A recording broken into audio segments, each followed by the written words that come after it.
This is an M1 question from January 2010. We've got this particle, mass m, attached to C, to two light strings, as we see in the diagram. Blah blah blah blah. Right, read it. Anyway, I'm going to add the forces to this. We've got a tension here, two strings, two tensions. So we'll call that tension. The tension from A to C we know is 20 newtons. We're told that here. There's a tension here, which we might as well just call T then. Usually I call them T1 and T2 or something like that. And we've got the weight acting downwards, as weight always does, and the weight is m times g. We've now got to find the tension in BC, the tension in here, and the value of m. So two unknowns, we should be able to get simultaneous equations and solve this quite easily. And the technique is the same for all of these types of questions. We resolve in two perpendicular directions, and the two that we're going to resolve in are vertically and horizontally. So if we resolve vertically, we get the following equation. It's in equilibrium, so the forces must balance. Just add here so we can see what angles I'm talking about here. T times the cosine of this angle, which is sine 60.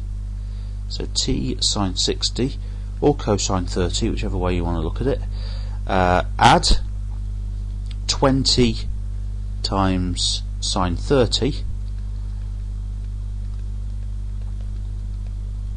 must equal mg. Now if I tidy that up a bit, we get T times root 3 over 2, that's sine 60, add 10 equals mg, something like that. Can't do any more with that, so the next thing we do is resolve in the other direction, which is going to be horizontally. And the horizontal forces, perhaps it would have been better to do this first, but it doesn't really matter. Horizontal forces are T times the cosine of 60, T resolved in that direction, cosine 60, must balance with 20 times the cosine of 30. And if I write that now with simplify that, we get T times cosine 60 is half T, and that must balance with 20 times cosine of 60, which is 20 root 3 over 2. That 20 root 3 over 2 is 10 root 3. So 10 root 3 comes from 20 times root 3 over 2.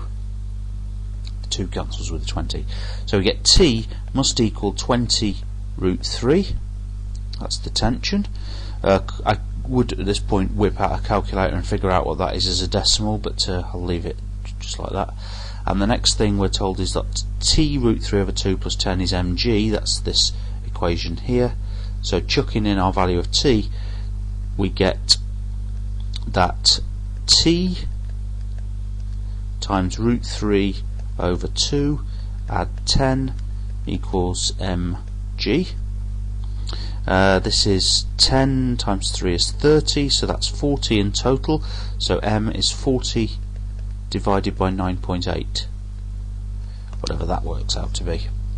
So whip out your calculator if you need to, figure out what those are, and that's a nice little 8 marks there.